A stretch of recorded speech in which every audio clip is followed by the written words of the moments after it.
শুভ সকালবেলা। অশেষ ধন্যবাদ জানাচ্ছি আমাদের আলোকিত মানুষ হিসেবে এখানে উপস্থিত আছেন আমাদের শ্রদ্ধেয় স্যার, আমাদের আলোকিত এবং কিংবদন্তি স্যার জনাব মোহাম্মদ জাকির মাহমুদ স্যার, আমাদের সহযোগী অধ্যাপক এবং বিভাগীয় প্রধান পলিটিক্যাল সায়েন্সের স্যার। আমি অ্যাজ দ্য গ্যাজুয়াল, আমি সাংবাদিক ফরাদ সাহেব। আমি আপনার কাছে জানতে চাচ্ছি আমার ব্রেকিং 99 চ্যানেল এবং জাতীয় পত্রিকা দৈনিক আজকের আলোকিত সকাল থেকে জানতে চাচ্ছি যে এখানে স্যার আপনি সহযোগী অধ্যাপক এবং রাষ্ট্রবিজ্ঞানের বিভাগীয় প্রধান হিসেবে জয়েন করাতে আপনার অনুভূতিটা কেমন লাগছে সে কথাটা চ্যানেলে তুলে ধরবেন। আমি সাংবাদিক ফরাদ হয়ে আপনার সঙ্গে আছি। শ্রদ্ধেয় স্যার। ধন্যবাদ স্যার আপনাকে। আমি আসলে বিভাগ প্রধান সেখানে জয়েন করি না, আমি সহকারী অধ্যাপকে জয়েন করেছিলাম, পরে বিভাগ প্রধানের দায়িত্ব পালন করি। ওকে, আপনাকে আমার পক্ষ থেকে ধন্যবাদ এখানে আসার জন্য। আমরা এখানে শিক্ষাদান করছি ঝালকাঠি জেলার মেয়েদেরকে, এবং যাতে তারা উচ্চশিক্ষায় শিক্ষিত হয়ে ঝালকাঠি নাম উজ্জ্বল করতে পারে এবং তারা দেশের সেবায় নিয়োজিত হতে পারে।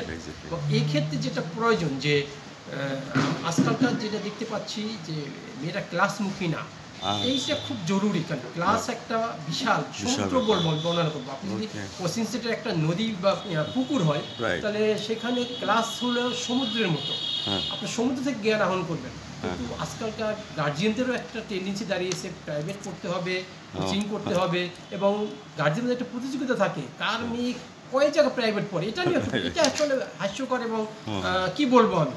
তো এখানে আমার একজাক তরুণ শিক্ষক রয়েছেন যারা সবাই বিসিএস করা এবং ইউনিভার্সিটির সব বিভিন্ন বিখ্যাত ইউনিভার্সিটির টিচাররা, তারা 40 মিনিট 50 মিনিট ক্লাস নেবেন।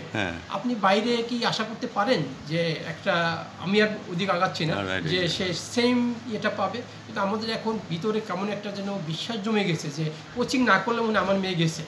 আপনি দেখেন ঢাকা ইউনিভার্সিটিতে কারা চান্স পাচ্ছে, এবারে 500-র উপরে আসন ফাঁকা রয়েছে, তারা শিক্ষার্থী খুঁজে পায়নি, কারণ পাশ করেনি ভর্তি পরীক্ষায়। এখন দেখেন, তাইলে আপনাকে কোথায় আসতে হবে? বইয়ে আসতে হবে, বইয়ের সবটুকু পড়তে হবে, যেটা ক্লাসেই সম্ভব। কোচিংয়ে যাচ্ছেন, আপনি টাকা পে করছেন, আপনাকে চুম্বক জিনিসটা অর্থাৎ পাস করতে হবে, আপনাকে জিপিএ 5 পেতে হবে। আপনি এই চিন্তা করতেছেন, আমার স্টুডেন্ট শিখলো কি শিখলো না, সেদিকে কিন্তু আপনি নজর দিচ্ছেন না। ফলাফল কিন্তু ওই 5%, 7% পাস ভর্তি পরীক্ষায়। বাকিটা কেন? পরীক্ষার কোশ্চেন বইয়ের বাইরে থেকে আসে না, বইয়ের ভিতর থেকে আসে। সেটাও যদি হয়, তাইলে কেন তারা পাস করতে পারে না? তারা তো জিপিএ 5 বহুত স্টুডেন্ট যারা ফেল করেছে।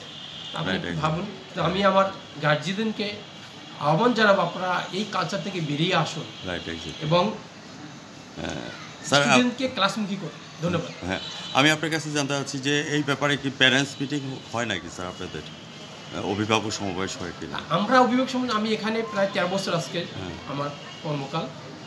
বহুতবার চেষ্টা করেছি, আমরা চিঠি ইস্যু করেছি, নাস্তার ব্যবস্থা করেছি নিজ উদ্যোগে, কিন্তু দেখা যায় যে আমরা 500 চিঠি ইস্যু করেছি, উপস্থিতি 12 জন, 15 জন, 20 জন। আচ্ছা আচ্ছা, তখন আমরা কি করতে পারি? এখন সন্তান আপনার, আমাদের উপর সব দায়িত্ব ছেড়ে দিতে হবে না। আমার কাছে থাকে 4 ঘন্টা 5 ঘন্টা, বাকি সময় তো আপনার কাছেই থাকে। আমরা এখান থেকে গাইডলাইন দিব, সে কি করবে কি করবে না, কোনটা তার জন্য উপযোগী কোন উপযোগী না। আমরা এখানে স্টুডেন্টের ক্লাসিফিকেশন করবো, কোন স্টুডেন্টরা খুব তাড়াতাড়ি ধরতে পারে, অর্থাৎ বেশি বুঝে, কোনটা একটু কম বুঝে। আমরা এভাবেও ক্লাস করে ভাগ করে আমরা আলাদা ট্রিটমেন্ট দিয়েছি, কিন্তু আমরা গার্জিয়ানদের কাছ থেকে আসলে সহযোগিতা পাচ্ছি না। আউটপুট পাচ্ছি, তারা সহযোগিতা আমাদের করতেছেন না। এখন আমি তো এখান থেকে, আমার সরকারি চাকরি, আমি এখান থেকে আজ কালকে চলে যাবো। সন্তান আপনাদের, সারা জীবন কাঁদবেন আপনি, ভালো থাকবেন আপনি, কিন্তু আমার দায়িত্ব আপনি আমাকে পালন করতে দিলেন না। ধন্যবাদ। ধন্যবাদ স্যার, আপনি গুরুত্বপূর্ণ কথাটা তুলে ধরার জন্য।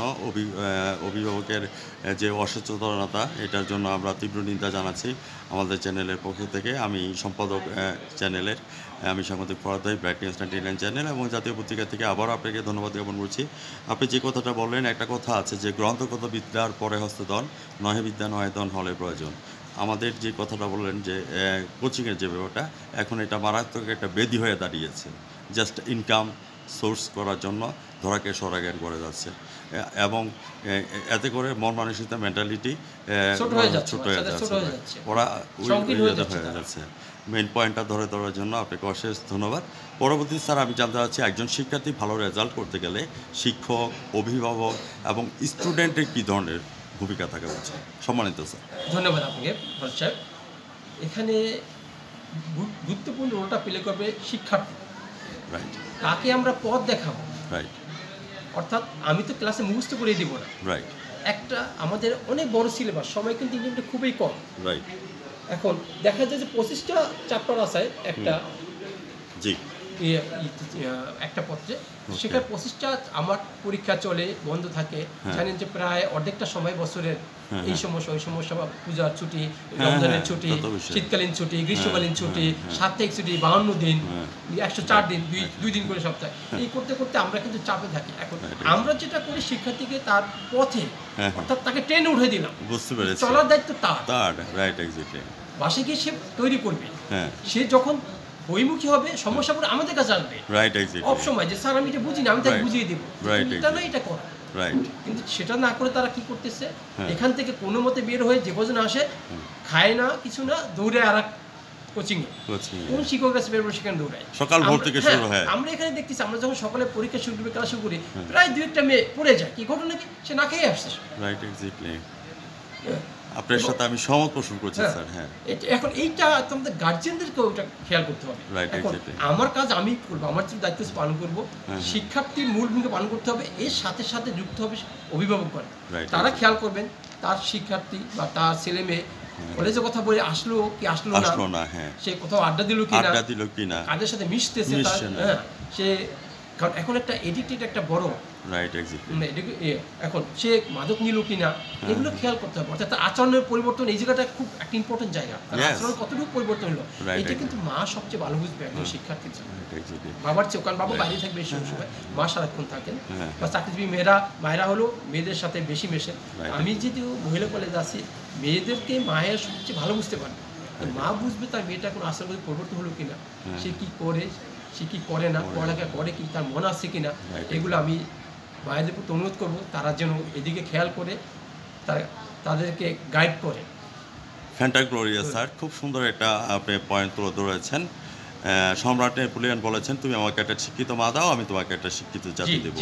মা সুশিক্ষা হোক আর শিক্ষা হোক, মা তো মাই পারে কিন্তু সন্তানকে সামনের দিকে এগিয়ে নিয়ে আসে, সবাই মায়ের কথা বুঝে। তো সেক্ষেত্রে আপনি মেইন পয়েন্টটা তুলে ধরার জন্য আপনাকে অশেষ ধন্যবাদ। আর পাশাপাশি খুব সুন্দর আরেকটা পয়েন্ট আপনি তুলে ধরেছেন, সেটা হচ্ছে যে আমরা এমডিজি গোল ডান করেছি, এখন আমরা এসডিজি গোলের মধ্যে আছি, অর্থাৎ সাস্টেনেবল ডেভেলপমেন্ট গোল। এখানের মধ্যে যে পয়েন্টটা তুলে ধরেছেন সেটা হচ্ছে যে আমি আপনার কাছে জানতে চাচ্ছি যে ইপটিজিং, বিশেষ করে এই ব্যাপারটা নিয়ে একটু আলোচনা করবেন। ইপটিজিং একটু আগে আমি আপনাকে যেটা বললাম যে গার্জিয়ানদের সচেতন, আমার ছেলে মেয়ে কী করে, কোথায় যায়, কী করে, কলেজের কথা বলে সে গেল কি গেল না। এখন ইপটিজিং কখন করে, অর্থাৎ আপনি যদি ব্যস্ত রাখেন আপনার সন্তানকে, সে সুযোগ পাবে কোথায়, সময় পাবে কোথায়। আপনি যদি তাকে মোরালিটি তার দিতে পারেন, মোরাল ডেভেলপ করতে পারেন, আপনি গার্জিয়ান হিসাবে, আমি একজন বাবা, আমার পাওনাদার বাসায় ফোন দিয়েছে, ভাই আমার টাকাটা দিলেন না, আমি বললাম ভাই আমি ঢাকা আসি, এসেই দিয়ে দেবো।